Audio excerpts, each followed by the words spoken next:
What's up, everybody? Welcome to Sideline. I'm Brooke Fletcher. That is Dani K. Dani, great to see you. I love the pink.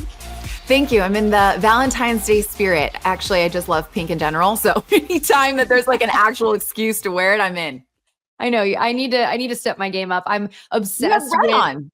Well, I little red. I'm obsessed with the Bulls or the NBA collab that they did with Fear of God. And so I found this in the Bulls team shop. And so I haven't taken it off. Well, the last few days. I'm gonna wash it. Don't worry. Nice and cozy. I get it. Yeah, exactly. I'm just a little cozy. It's like a full-on snowstorm here in Chicago. So this is like the perfect outfit. I don't want to get dressed up, you know? I totally get it. But before we talk about Valentine's Day, we got to recap the Super Bowl here because before we get into the game and everything that went on, Dani, you actually had a pretty interesting experience. You were at the airport, you missed your flight, and you slept on the floor of the airport. What are you doing? Okay, well, it's funny you mentioned snowstorm. I didn't miss my flight necessarily. I was in New York over the weekend to go to a Stony Brook women's basketball alum weekend. Really cool. Get to go to your alma mater. Wait, how was that? Yeah, how was that real quick?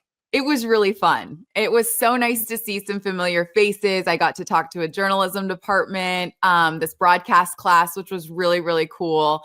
And my parents got to come back with me, and they haven't been there since I graduated 12 years ago. So it was really, I can't believe I'm that old. Can you believe that? Definitely I know, thinking back when I graduated, I was like, oh my God, we're so old. We're not. We're just wise, Dani, but we're not old. Anyways, keep going. Fine wine. So I knew I was going to fly out on Saturday night so I could land back in LA due to the time change Saturday night, be ready to go for Super Bowl Sunday. That was the plan all along. I get on the flight at JFK. I love Delta. I will never knock Delta. To me, they are the superior airline. But I sat on the tarmac in a snowstorm for 4 hours before they could let us off, which was frustrating because I kept crossing my fingers that maybe there'd be a pocket of fresh weather where we could take off and go. I didn't really care what time I got back to LA. Okay, needless to say, we get let off the plane at 1:30 in the morning. On my way out of the plane, I started snagging all of the Delta blankets that are in the plastic. Smart. And started shoving them in my bag. Smart, Dani. And I knew I was on a flight, like a backup flight at 6 a.m. the next morning. Well, that was when it was boarding. It's a 7 a.m. flight.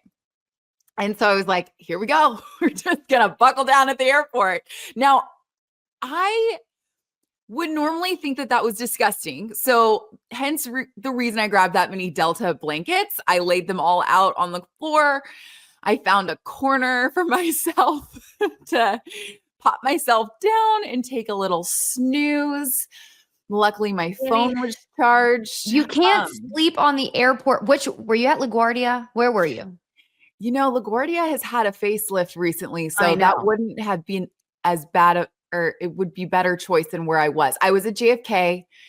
The Delta terminal is very nice. Once again, I will never knock Delta. They are the best. But yeah, I slept on the floor. Surely we have a picture. We'll show it.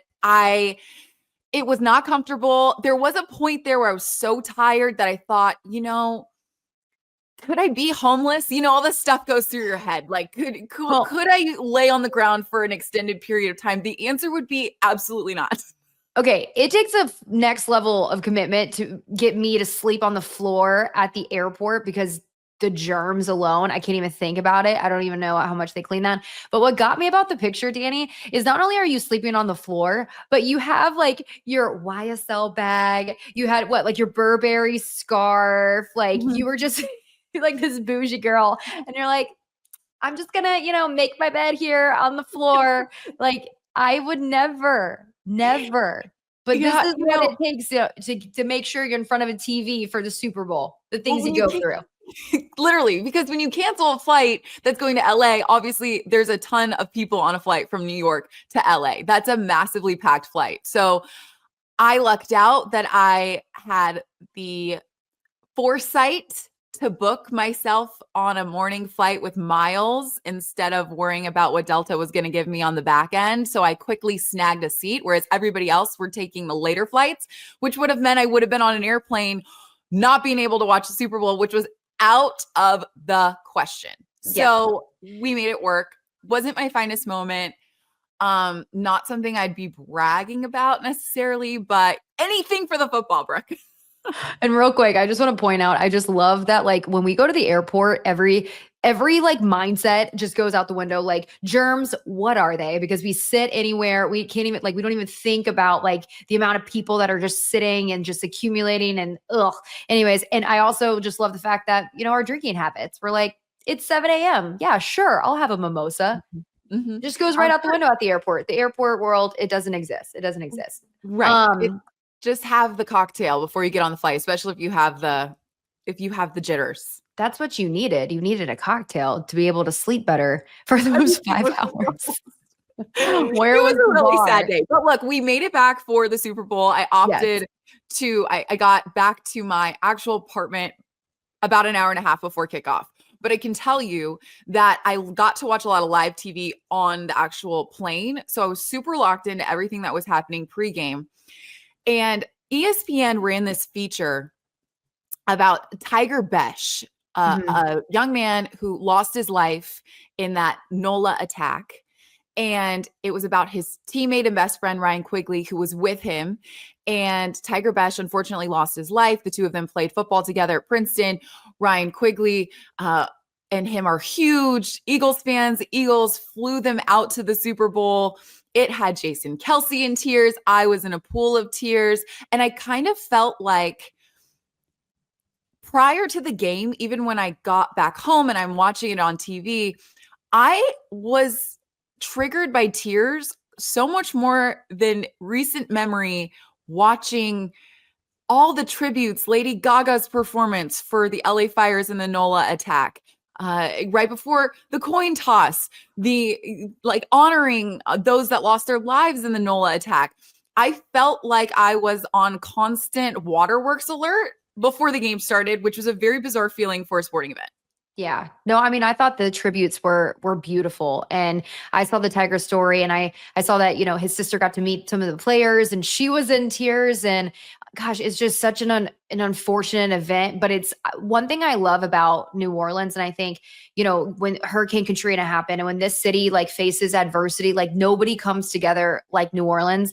And one thing I loved is that, setting that aside, from the pregame stuff, like with the band and like New Orleans, it's just unlike anything I've ever seen. Like people from Louisiana are my favorite people because you had the jazz band, you got people, they're so proud to be, from the city, from the state. And I feel like they just really nailed it. The Super Bowl, just really encompassing what New Orleans is all about.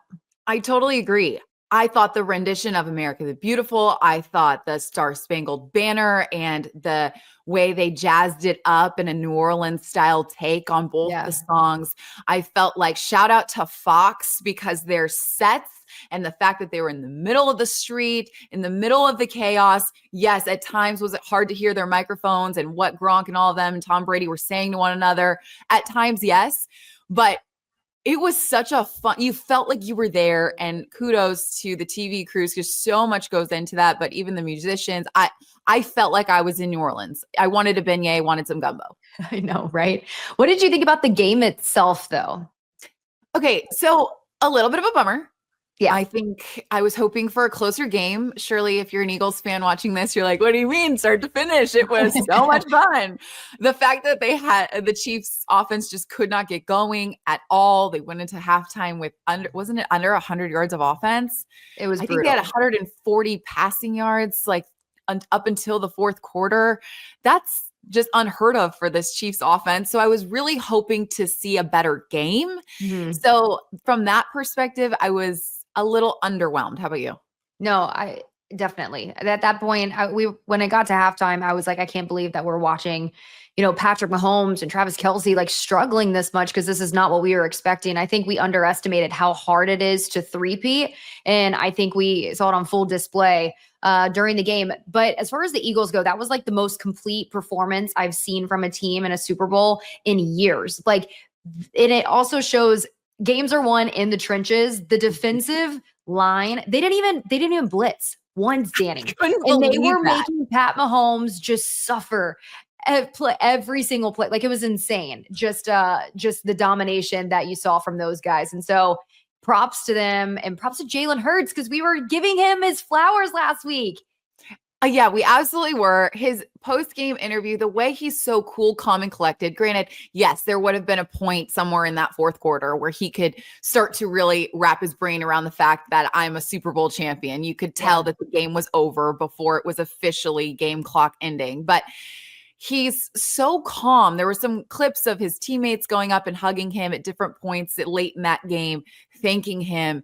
And he's just a leader. Like, it's this cool, calm confidence about him that it's hard not to root for a guy like that. I know that what we talked about last week with his all-female team was definitely talked about multiple times throughout the week, as well as a reason to cheer for him. But I think if you just watch that post-game interview and just the way that he's so chill, was actually remarkable. Like, it really, you felt him soaking it in, which I felt like was really special.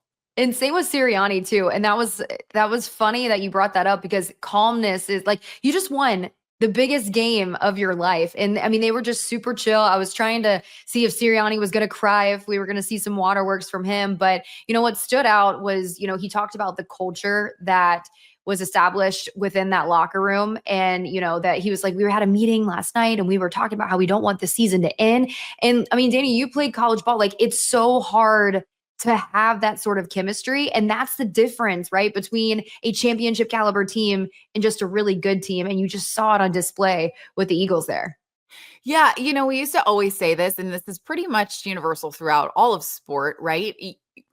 Every team ends in a loss except for one. Mm-hmm. And that's just how your season ends, right? Yeah.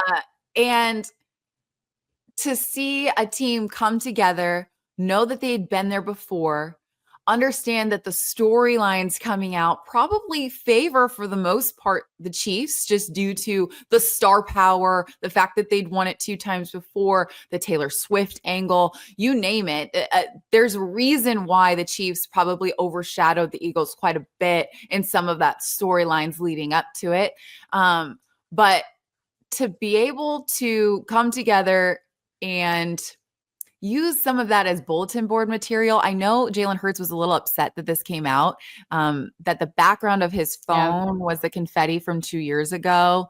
I read somewhere recently that he didn't want that to be public knowledge, but it became public knowledge. Said he was going to find the guys that, where it came out, or the people that took a picture of it. Yeah. And it was brought up even in his post-game interview. So I almost felt for him in a way, because, when something gets out that you just don't want out there, and then it's the leading storyline, I'm sure as an athlete, that's a little difficult, but if you're Aaron Andrews, you have to ask. So I think that's a twofold situation. You can understand as a sideline reporter as well, like, if that's the big storyline going into it, that's a motivator, that's bulletin board material. You as a reporter have to ask about it. Yeah. But I do think that it just shows the level of, like, not the opposite of complacency. They were just out for blood, and came to fruition, and it's very exciting. Yeah. And I love the way, he goes about his business. Saquon, I mean, just classy, just kind of staying to themselves. See his daughter on the Fox. Like, oh my gosh. Wait, did you see them take the picture with the trophy together? Cutest thing I've ever seen in my life. So stinking cute. Like, what a birthday present. I mean, I think that's so adorable. And for Cooper DeJean too. Saquon and Cooper. Shout out to Iowa legend Cooper DeJean. This guy's a stud. And there were a lot of questions on how his skill set was going to translate into the NFL on the defensive end. And here he is. He got a touchdown in the Super Bowl. And on his birthday. His first pick 6 of his career in the NFL, right? And it's on his birthday. And he runs it back. Yeah, he gets a pick, runs it back for 6. And I can't imagine what that felt like for him, not only on his birthday, but obviously more so it being the Super Bowl. But I loved those storylines around it. It was very, very, very cool. I do have to ask you about the commercials, because obviously that is another part of the Super Bowl. For sure. There were some pretty good ones. There were some funny ones. Curious what stood out to you the most. You don't seem I not didn't like them. Here's my, I don't know if it's nostalgia, but when I'm, leading up to the Super Bowl on social media, everybody's posting like some of the best Super Bowl commercials of all time, but it was bringing them back. There were so many funny ones where I am literally cackling. There was not one. And I made sure I sat in front of my couch. I was paying attention because I was like, I'm going to find a good commercial here. My favorite one, okay, the Seal one was okay. It was funny. Okay. And then the Duncan one was weird with Ben Affleck and Casey Affleck. Like that was funny. But other than that, nothing stood out to me. What do you think? Yeah, I actually don't think I found many to be all that funny. I had two that I can recall that made me tear up again. I don't know why this was the Super Bowl of tears. I have no idea. For the Super Bowl. Maybe it was the lack of sleep on the airport floor, Dani. You know what? That's what we're going to attribute Maybe this to. That's what it was. I have no idea why I was so emotional. I was so emotional. And no, I can answer all the questions right now. It is not that time. So don't ask. That's not why I was emotional. Okay. But that one Nike women's commercial where. Oh, that was good. Oh, I forgot about that one. That was good. Where all the famous female athletes are all in one commercial together, and it was very impactful. But there was another one, and I wish that I could remember exactly what it was for. So obviously it didn't hit completely home, but I can remember it a little bit. It was that one commercial where it had a bunch of kids saying that they could do anything. And it cut to like kids in the Special Olympics. It cut to kids just like playing around on the playground, cut to kids in school. It was a tearjerker. Oh, I do. Yes, I do remember that one. That one was sweet. And it had some of the NFL players in it. Yeah, it was really sweet and well done. And then the other one, don't laugh at me, but the other one that got my attention to where I was like, what am I watching? Not the tongue one. It was showing all the boobs. Oh, like all the that one was a good one. That was a good one. I was like, am I a guy? Because I'm totally watching this commercial being like, where are they getting at? I can't stop watching. I can't. Okay, I forgot about that one. And it ended up being a breast cancer commercial, right? Yeah, you have Hailee Steinfeld in it because I remember she teased it. And then it was like, they showed all the cleavage and stuff. And it said, oh gosh, what did she say? It was like, let's focus on, the more important, or I don't even know, but it was so funny. I was like, that's catchy. That was good. It was catchy. It caught my attention. And I don't know how I felt about the fact that it caught my attention. It was a more important reason to pay attention to breasts. That was it. Or the important reason to say, yeah, it was good. It caught my attention. Yeah. That one. Okay. I'll give you credit. Surely the men, it caught their attention because I was sitting there like, what am I watching? No, I'm sitting next to my husband and he's like, what is this? And I'm like, what are you doing, Super Bowl? What are you doing? So funny. It was all for a good cause. It was. Okay, so we were underwhelmed by the game and the commercials so far. I hate to say it, but it's true. Now, what? Oh, the commercial with all the kids was actually an ad by the NFL. So good to know. I appreciate that. Shout out to our producer, Edgar, for getting us that information. Okay, let's talk about the halftime show. Yes. You and I were both about the idea of Kendrick Lamar being the halftime performer. So now that you've gotten to watch it, what's your thoughts? Okay, on a scale of 1 to 10, I gave it, because we talked about this the other day with my husband, about an 8. Only because, okay, listen, I respect Kendrick Lamar and I respect his artistry. I respect because he's a poet. I respect him. There were so many messages. There were so many layers. Like I had to go back and watch it again. I'm like, oh yeah, I missed that. I missed this. I missed that. But as far as cameos, like, okay, Serena Williams, the Crip Walk, was not expecting that. Was not expecting Samuel L. Jackson. Was not expecting. I mean, we were expecting SZA, but I just wish there were other songs I feel like he's known for that I wish I would have heard. Some more popular ones. But other than that, I thought it was pretty good. You had to be the right, like, I feel like it was our generation and below.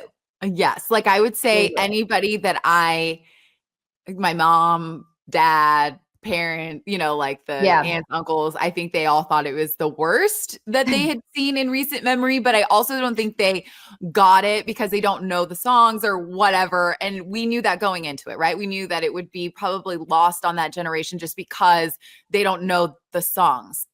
I think now watching it a second, third, fourth time and seeing all the messaging behind it, I don't think I caught a lot of it. I did catch some of it while it was happening. I caught the American flag dancers and the divide in the middle. I caught a lot of that. Yeah. I caught a couple of the things that Samuel L. Jackson was talking about, and then with Kendrick Lamar coming out. I really enjoyed watching the dancers. I'll be honest, like the visuals of it all, it definitely captivated me, but I would not go as high as an 8. I would have probably given it like a 6. Okay. I can bump it up to a 6.5. Okay. Maybe it's at a 5 and it's at a 6.5 because of the Serena Williams cameo. Can we bump it up an extra half because he's bringing flare jeans back? Okay, yes, because I love a flare jean. For someone that's 5'9", a flare jean makes my legs look like I'm 6'3". I know, they're so flattering. It was funny. I saw like on TikTok, all these like millennials, they're like going through their old, clothes, their closets, and they're digging out the flared jeans, and they're like, yes. Because remember back in like high school, we used to wear them with like the Birkenstocks, and then we would have our like Abercrombie, t-shirts on and our puka shell necklaces. Yeah, it's time to bring the flared jeans back, people. It's happening. You can bring the flared jeans back, Brooke, but I will call you out on something you just said. The Birkenstocks, absolutely not. Really? Absolutely you not. don't like the Birkenstocks? Never had them, never will. I don't know if that's the basketball player in me that cannot possibly look at a Birkenstock without, like, I need a sneaker. It more than likely needs to not have a scuff or a crease anywhere in or around it. But a Birkenstock is probably not making a comeback, nor to me was it ever in. I have a pair of Birkenstocks. Should I have refrained from saying that? Am I going to still have a pair? Listen, there's a lot of things though, like just seeing all the Y2K, but there's a lot of things that are coming back. And the younger generation, they're like, oh, we're making this stylish. I'm like, no, this is what we wore in high school. We have style. Did this. Exactly. Anyways, I digress. Except that we could go on a whole tangent on all the things I hope could come back and could not come back, but I digress. It was funny to watch him in those bell-bottom jeans for sure. Loved the Serena thing because I think the pettiness of the former relationship with Drake and the beef with Drake. Do you think Drake is done? Like, do you think, okay, 1, do you think this is really going to hurt Drake's career? And 2, do you think the beef with him and Kendrick is over? Like I know he said game over at the end. Like maybe, I mean, what a better way to put like an end to the beef, like performing at the Super Bowl after you just won Grammys. But I feel like Drake can't just sit back, right? Like he's got to retaliate, right? Okay, well, I don't know if you saw on 𝗬𝗏. If you don't follow 𝗬𝗏 on Instagram, people, I don't know. If you don't, I'm sending you the account ASAP. It basically is like Gossip Girl, but in current time. So they keep tabs on all celebrities. If you see someone, you can DM it to them. So basically you always know where people are. It's very, very interesting if you're into the pop culture world. Anyways, they spotted him in Australia on his tour and he had rubber boots on, which was the weirdest look I'd ever seen, with shorts, rubber boots, shorts, and a big old baggy t-shirt with message on it. We'll just leave it at that. But he didn't look like he was going to be bothered by the fact that Kendrick Lamar was going to be on halftime. He's probably eating his eggs because of the time difference. He's like eating breakfast and watching the halftime or hearing about it. But no, I don't think he can really come back after that. I think you just have to let it breathe because this pettiness is like, he got his ex-girlfriend on the thing. He's game over. I know. I don't know. He got a Grammy, a lot of them. I don't know if he can come back from this. I think he can. I just think he needs to take a long lap. Okay. I think he just needs to like take a slow, long walk, and then he decides to come back. Now, people, I don't think Blake Lively and Justin, that whole situation, like that's going to be hard for them to come back. But Drake, I feel, because he's just got so many good songs. I love Drake. Well, I should be careful with that. I love Drake's music. quite a bit. We both can agree on that.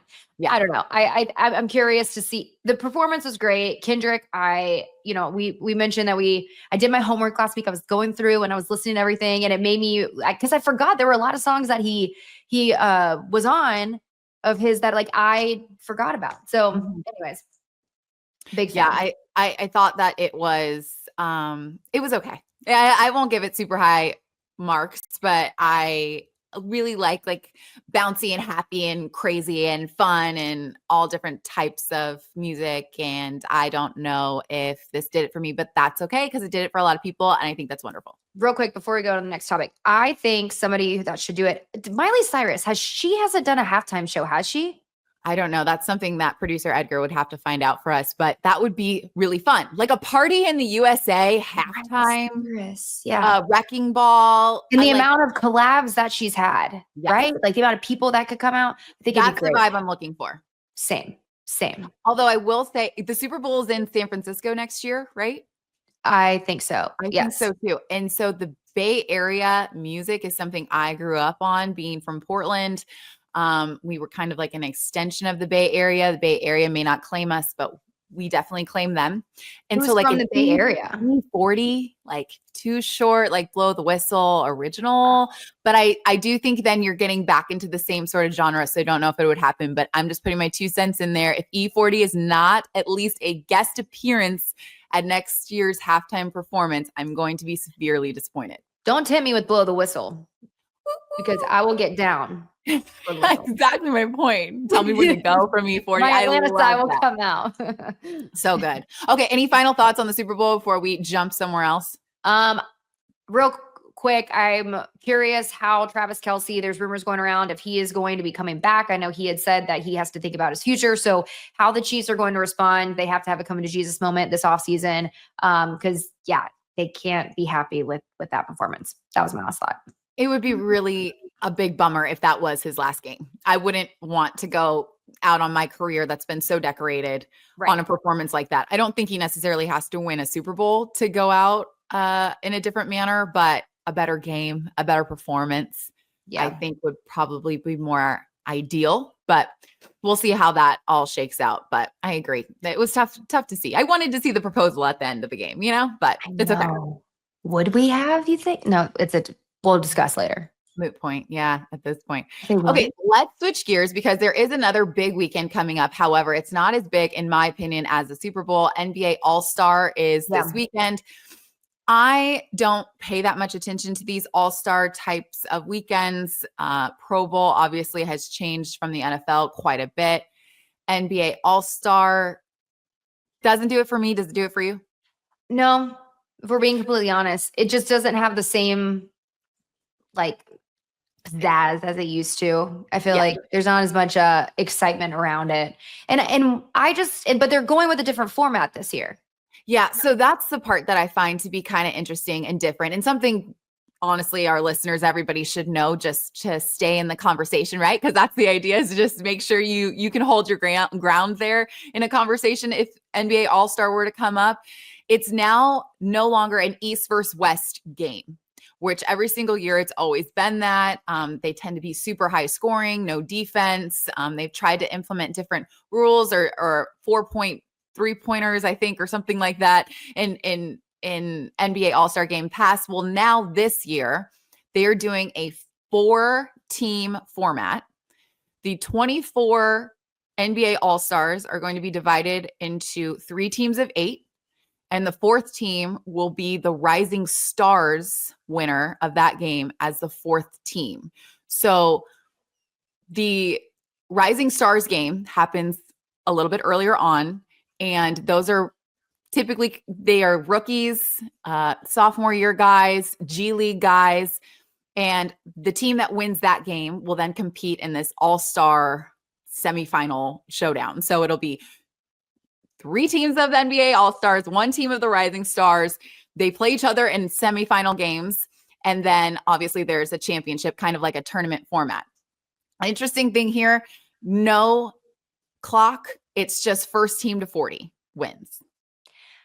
I understand they're trying to build some excitement and instill a level of competition, which will force guys to try a little bit harder, show off a little bit more, because I feel like there's been a lack of excitement with the games, but we're just doing too much. Just doing way too much. The only thing I can think of as to what would make this slightly more interesting is if the Rising Stars win their first game and make it to the championship. That would be just sick. think it's funny. Yes, that would be cool. But what are the chances of that actually happening when you have the best in the league, when you're going up against the best in the league? I don't think it's high, but I don't think it's out of the question. I think you could kind of look at it from like a March Madness, the 12 seed upsets, like those types of things. I don't think it's going to happen. If it did, I do think that'd be the best thing for the NBA All-Star weekend, just because I think it would be comical. The trash talking that could come along with that would be quite entertaining. But other than that, that's pretty much my whole update on NBA All-Star. I have no other thoughts. Yeah. I just think, you see it in the NFL, leagues are trying to get creative to try to get people to pique their interest again in watching All-Star weekend. I just think sometimes we just try to do too much. We talk about with the dunk contest too, like they're trying to get, players, some of the because you used to see some of the best players in the league in the dunk contest. And now it's like you can't even pay guys literally to join. So I don't know. We'll see. I agree with you. I would rather go on vacation. So I totally understand if you're an NBA player. I'd like literally rather go somewhere sunny and cool off and sit for a couple days. Cancun on 3. Let's go. But speaking of all-stars, Brooke, you're quite an all-star yourself. A big piece of information was released this week. Yes. Brooke Fletcher is officially Brooke Fletcher Cronenworth. Are we taking the last name? I know. On TV, I'm going to still be Brooke Fletcher. Brooke Fletcher. Yeah. Okay. Is officially the Chicago White Sox reporter. Yay. I'm very excited for you. This is so fun. And I know it's been a long time coming. Baseball has been in your family history forever. Obviously, you're now married to a baseball player. So it is so impressive that I can't believe it's taken this long, because I think it's such a natural fit for you. But why don't you tell us a little bit about what your new job is going to entail, and kind of how you went about getting this job and why you think it's such a good fit for you? Yeah. And I feel like it's so much about timing. I knew that I always would love to have the opportunity to cover a baseball team. And, if the opportunity came up, and I would be super appreciative. And the fact that it's the White Sox, it kind of just feels like a full circle moment with my dad, playing here for a significant amount of time. He was on the winning ugly team. And if you're a White Sox fan, like that was part of like one of the best times, like to be a fan here in Chicago. My brother-in-law, Gordon, he played for Chicago. My brother spent a stint here. And anyways, I just have so many ties. So I guess like the fact that it is a White Sox team, the White Sox, it's just really special. But yeah, I'll be the in-game reporter, and hopefully I can use obviously my background in reporting and in broadcasting to do the in-game reports and get to know these guys and share their stories. But I think, there's also what makes baseball so complicated and so special is just the mental aspect of it. Like the season, it's a grind, right? Like it is in every sport, but what makes it so unique is, you could be in a slump, you could go 0 for 4 one day. And what's great is you have an opportunity the next day to turn it around, but it also could suck because you have to go back and play the next day. And if you're in a slump and you're not mentally in the right headspace, you got to find a way to get out of it, So I see what it's like when the lights go out, and I see what these guys just seen with my brothers and my dad, the good, the bad, and the ugly of this league. So hopefully I can use that perspective and kind of work that in with my reporting and just kind of humanize these guys, and just share some stories. So I'm really excited and heading down to spring training. Gordon's actually going to do a few games. So us two on the broadcast together is going to be interesting. It's going to be fun. Gordon is her brother-in-law and also the man that officiated her wedding. He did. So to have the two of you on the same broadcast is definitely going to be very fun to pay attention to. Just that homie vibe. Yeah, no, it'll be great. Hopefully he doesn't pick on me too much, but hopefully he does. Yeah, but it'll be fun. People will see a little bit of, You know, our relationship. I appreciate the people that listen to this because you totally understand that Brooke and I are broadcasters, but a lot of times you don't really understand what goes into that. And I know you just talked about the good, the bad, and the ugly of baseball, but there's definitely the good, the bad, and the ugly of broadcasting. Yeah. And sometimes you have a dream job, and for whatever reason, it doesn't come to fruition as quickly as maybe you would want it to. Yeah. Now, I know how that looked on my end, but for you, I met you now 3 years ago. And I remember our very first conversation about kind of what our goals are in broadcasting. And you had always said that a job in baseball would be your dream. Mm-hmm. And I know you've made a lot of different stops in your career. You've covered it in different ways. You've been on Apple baseball broadcasts before. You have gone in on auditions elsewhere. You've also covered it, obviously, in your time in Detroit as well. I know you've always done it from a bit of a more macro perspective, but to get this job where it is just you are the reporter for the White Sox. Has that sunk in yet? It has started to, now that we like announced it. I just feel and I know it sounds cliche, but I really feel just super blessed. And I think, we've talked about our journey, Dani, and just, talking about in broadcasting, you have to appreciate and you have to respect the grind, right? And truly trust. You have to believe in yourself, but trust that everything happens for a reason and at the right time. And, there's times where I look back and I felt like, oh, I was ready, or why did this fall through? Or why is this not happening? And, I truly just feel like at peace that, God was like, just planning. He's like, just wait, because there's something better out there. Just wait. It's going to work out perfectly. And I truly feel like things just fall into place. And so, if you're watching and, it doesn't have to be just broadcasting, but it's, just be patient and trust, like everything does happen for a reason. And I just feel I'm just super, super appreciative. I'm very excited for you, for Thank sure. you. And I also think that, yes, it's a thought on patience and understanding that your time will come. But I think what you've done is that you always kept that goal in mind. So while other things were coming your way, where you're the host of a national TV show and you get to talk about a variety of sports, you still made sure on those shows, and I don't know whether it was a conscious effort or not, but you always made sure that you had a voice in those baseball conversations. Mm-hmm. And I think that it's because you never really let go of a goal that you were able to carry yourself there. I don't think you ever gave up on that dream. And it doesn't mean that other things didn't come to you that were also groundbreaking and would be a dream job for someone else, but you never let go of that little bit of a spark that you thought you could get there someday. So I just think kudos to you. Well, thank you. Yeah, I guess that is true. And I think just, the power of manifestation and just kind of, speaking things into existence. And I think, you experience that with like your job. And I just think that the mind is so powerful. And I think just don't give up on your dreams. And, obviously the season hasn't started yet, but again, I just feel super fortunate and just at peace with the timing and that everything works out the way that it's supposed to. Well, can you dumb this down for us a little bit? I have never been a baseball reporter. I'm probably never going to be. And I don't say that because I don't love the sport, but I prefer a baseball game in the stands with a beer and a hot dog rather than covering it. Yeah. But so I don't anticipate myself ever being a baseball reporter. Never say never, but probably not. Can you explain to us, like, what does a baseball reporter do for a team?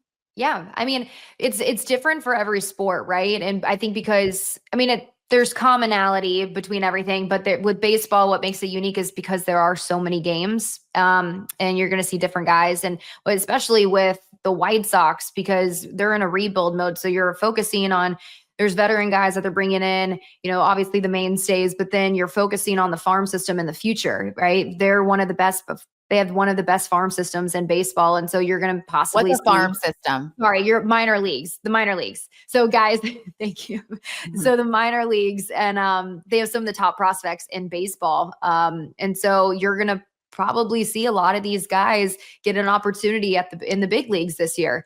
So you know, that's going to be an aspect, just keeping an eye on the guys coming up.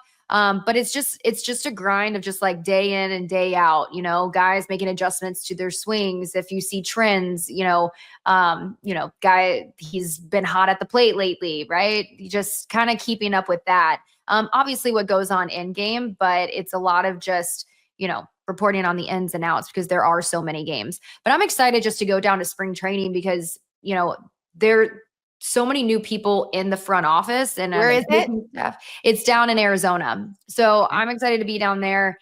So many new faces. And so just being able to get to know these guys and just to kind of establish that rapport, it's going to be fun. But I mean, you've covered I want to know about tennis because you're about we'll to leave. get there. I mean, eventually tennis will come up for sure. I just wanted to make sure. Leave to go to Europe, which I want to know all about. I know it's coming up, and certainly when my tennis schedule starts to pick up, obviously tennis is still currently going on. Yeah. It's like the longest running sport.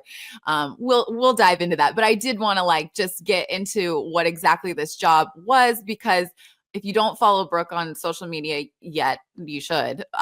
She announced it this week. So it just feels very timely. And I think it's very cool because you're headed to Arizona and I believe you're there for a month is what you told me, right? 3 weeks. So like next week, I'll be here and then, 3 weeks. So it's going to work out. And it coincidentally works out that Jake, he'll be there in Arizona. And so we'll be able to spend an extra month together. He actually left for spring training today, early this morning. So there were some tears that were shed. But tears, but you at least get to see him a lot earlier than you typically would since you are going to be in spring training yourself. I just think that is the ultimate power couple move. Look, Brooke's going down to spring training for her own thing and Jake will be there for his own career, which is very, very cool. I'm excited for the two of you. I'm excited for you in particular. I know this is a long time coming and congratulations.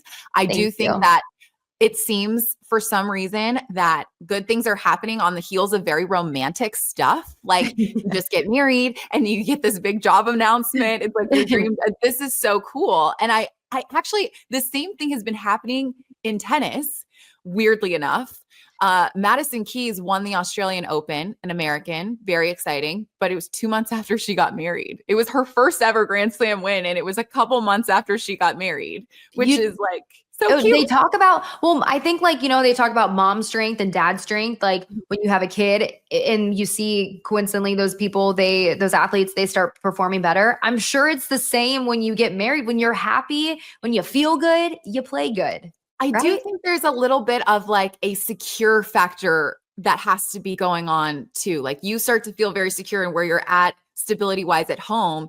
And so then it bleeds into your career. It's not only a Madison Keys, 𝗵 𝗵𝗋 is a Swiss tennis player. She just gave birth. She's 4 months out of maternity leave and she just won a tournament and it's so cute. If you haven't seen it, her name 𝗵 𝗵𝗋, look it up. She's like lifting her kid up and her trophy at the same time. And it's just a baby because it's just a baby. It's so sweet. The men on the tennis side, a bunch of engagements happened between like July of last year and the start of 2025. And like 𝗵𝗻će 𝗟𝗶 and 𝗻𝗇ce 𝗵𝗶𝗹, both Canadian guys, have both won some big tournaments already in 2025 on the heels of engagements. 𝗻𝗇ce 𝗵𝗶𝗹 said he bought a puppy and he thinks that helped. Dogs can bring a lot of happiness. Yes. Yeah, I think the happiness is like, there's something to be said about that. Honestly, this is all great news considering everything else that's going on in the world right now. We need something to bring us some happiness. Love is great. Love is in the air in 2025. We love to see it. Well, and love is in the air because it's Valentine's Day week. Yes. And okay, do you like Valentine's Day, Dani? Like, what are your thoughts? Okay, so I love my mother and my mother always made it a big deal. So growing up, we always had heart-shaped meatloaf on Valentine's Day. Think what you want about meatloaf. My mom's is really good. Okay. That's so And that was the only time the whole year we ever had meatloaf. So it was in a heart shape. Why meatloaf? Why? Maybe because it's moldable. I don't, you're going to have to take that up with Tammy. I have no idea. But we always have in the morning, we'd have like heart-shaped waffles with a lot of whipped cream. For those of you that don't know, whipped cream's my favorite food. I don't want to hear any arguments about it. It is an actual food group. Out of a can or? Correct. Okay. Yes. Not a Cool Whip. Not a Whip- Cool Whip. No. Whipped cream. Yes. It's the best food on the planet. And I don't want to hear that it's not a food, because it is.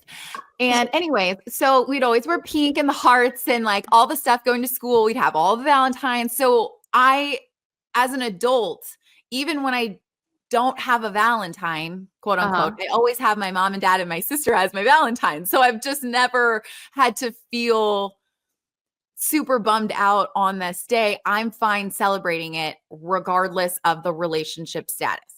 But what about you? Do you think it's a made up holiday, or are you like all in? Not gonna lie, I was a big hater. I was like, Valentine's Day is stupid, along with New Year's Eve. I hate it. There's no point to it. They're just trying to get money from us. But now that I'm in live, I actually kind of like it. Cute. See? Oh, that heart is warming. I know, but I also do. I feel like Galentine's has become a thing over the last like 5 years or so. So like you said, like you and your mom and your sister, you can call that like a Galentine's. Like I'm having little Galentine's get together with my friends. And I think like since you incorporate that, it doesn't feel, because I feel like before it just felt so isolating. It felt so lonely. You're like, oh, if you're not dating someone, then you're a loser. Like you felt that. And but I think now that there's Galentine's, there's so many ways to celebrate. Like I'm a fan, but there's a lot of hot takes on this holiday. Ooh, let me settle in. What are our hot takes? I need to get your thoughts on specifics here. Okay. Do women have to get men a gift on Valentine's Day? I think that you have to acknowledge it as a female towards the man. I don't necessarily think gifts are essential on Valentine's Day, but I do think acknowledgement of the day, if you have a significant other, is important. Okay. I agree. I think you don't have to get much, but I think it is nice to acknowledge it. Or if you like even, bake something or you make something or you a card. Okay. So that leads to this next question. Do you think a card is enough to get your significant other on Valentine's Day? I do. I actually do. I think it's enough. If it is beyond what is written in that Hallmark card, you put some thought into it and it's a cute message, and then you wrote at least a paragraph. I mean, at least. If you're not getting anything else, you better have 2 paragraphs. Okay. And don't use ChatGPT either. Don't cheat. Now, this should come from that thing inside you, men. Yes. The heart. Use your words. Your words. And let her know how amazing she is, top to bottom. Be gushy, be mushy, all the things that you don't want to be it on Valentine's Day in that card. And and I'm only speaking because I talked to some of my guy friends, like women are not that complicated. Okay. You can, especially if like words of affirmations, their love language, a beautiful card can go a long way. Just not even like, just write your feelings and what she means to you. You don't even have to get her a big gift. I think it's perfect. And it goes the other way around too. I think if guys they appreciate that stuff as well. Absolutely. I think you can get each other cards. And to me, that suffices, because I don't think it always has to be this big grand gesture, something you're putting on Instagram, something you want to project for other people, because it's really not about other people. It's about you two. And I do think a card suffices completely if you put thought into that card and you are actually spilling your feelings. Like, I mean, you would be mortified if one of your guy friends found this card. Like the kind of stuff in there that you just would turn red of embarrassment that other people saw.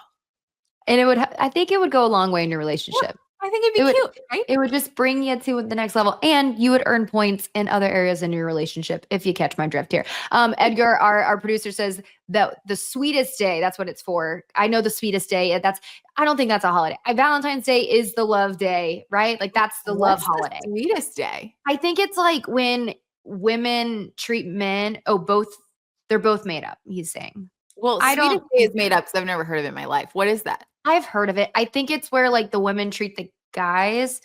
It's for the guys. Yeah. Women like treat the guys. Valentine's for the girls.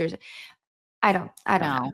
No. What men need this? We're vetoing that. Goodbye, sweetest day. But okay, speaking of cards, I saw this on TikTok, and a woman was at a card shop and there were cards for your work husband and wife. Do you think it's okay to get your work husband and work wife a Valentine's Day card? Absolutely not. What are we doing? Someone made that? You could buy it. You can she literally picked it up. You could buy it at the store. That is crazy. That's No. crazy. You mean to tell me that this person that you spent, now I understand the work husband, work wife conversation. Correct. I have a coworker of mine at Tennis Channel. We are inseparable. We are best friends. We use the term work husband, work wife at times. Absolutely would never get each other a Valentine. It's wrong on so many levels. Is that if you feel like married? you need to get a Valentine's Day card for your work, like you mind, I think you are expressing that you have more feelings than just it being a work Correct. wife or husband. If you are married, okay. So here's your scenario. You are married, so this makes it more fun because I'm not.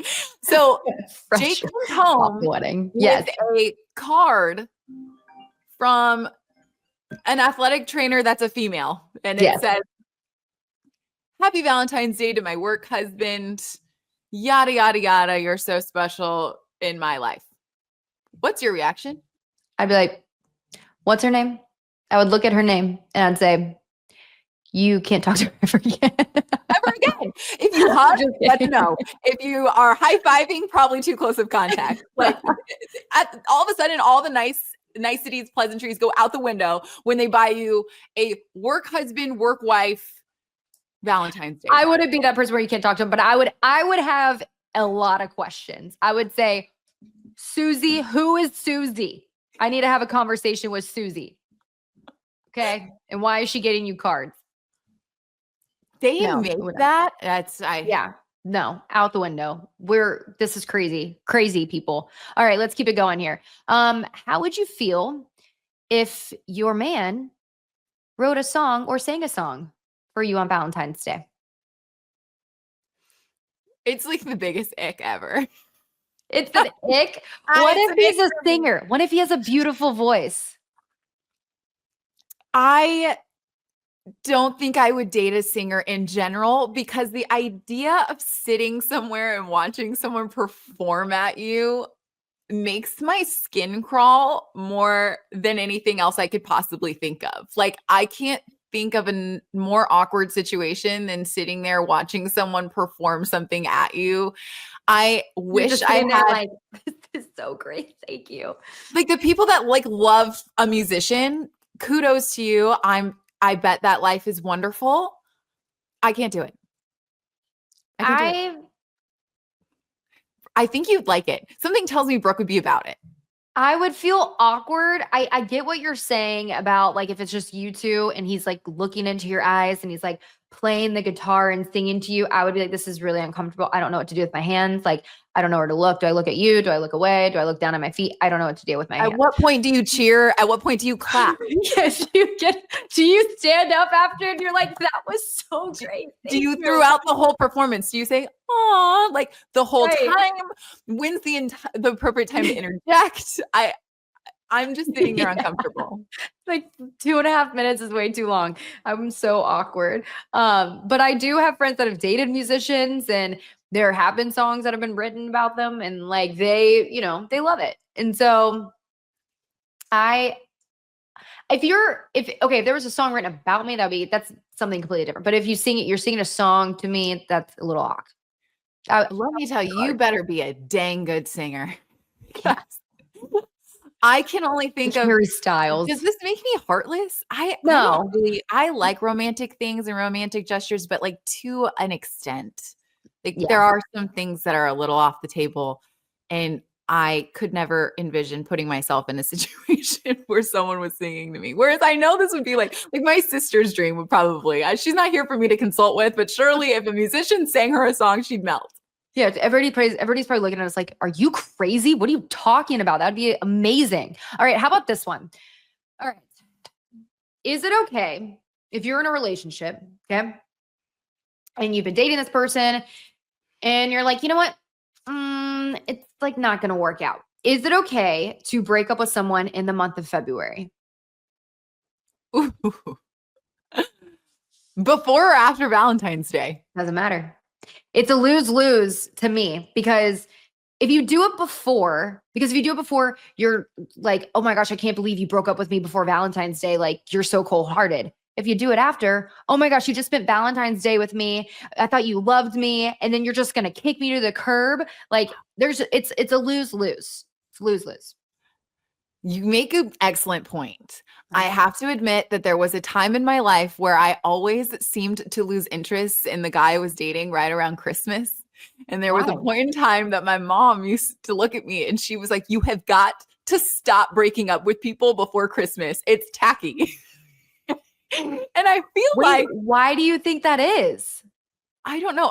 Any relationship I've ever started has started at Christmas time. So it's one or the other. It's either ending or starting. I don't know what it is about the month of December. Maybe it's because you knew deep down like it wasn't going to be a thing and you just didn't want to go through the effort of having to introduce him to your family. So you're like, let's just cut it now. Maybe. Because at the holidays, you're around your family. I like gift giving, so it's bizarre to me that would be a thing. But she told me it was tacky. Therefore, I believe the same would go for a Valentine's Day thing. Tacky. I agree with you. It's a lose-lose. There's like the least amount of days in February. Like, you can make it. You can make it through. Like, you can make it through February. You just can. Okay. Like, if it's going to come before Valentine's Day, you better make it January 31st, because you have to at least 7 days, at least a week before. Once you crawl into that second month of the year, you just got to coast through it, my friend. Coast right on through it. And then I'm like, and then you also can save yourself some money, because on Valentine's Day, if you write it through Valentine's Day, you're going to have to get them a gift, or you're going to have to take them to dinner, or you're going to have to spend some sort of money. Just save your money. Just keep it in your wallet and just spend it on yourself. That's spend it on yourself. I do like that. I like that thought process. But all right. And speaking of yourself here, last one. Where should you go on Valentine's Day if you're single? You should, first and foremost, put your phone somewhere nowhere to be found. Okay. Because you should not look at social media on Valentine's Day if you are single. Don't look. It'd be a dark place. Yes. It could be a very dark hole. Mm-hmm. My thoughts are either plant yourself on the couch with your favorite movie and your huge bowl of ice cream. And the best takeout meal, like spend $100 on DoorDash. I love that. And get yourself the best meal, or find your best friend. And duh. God, I thought that was a given. Duh.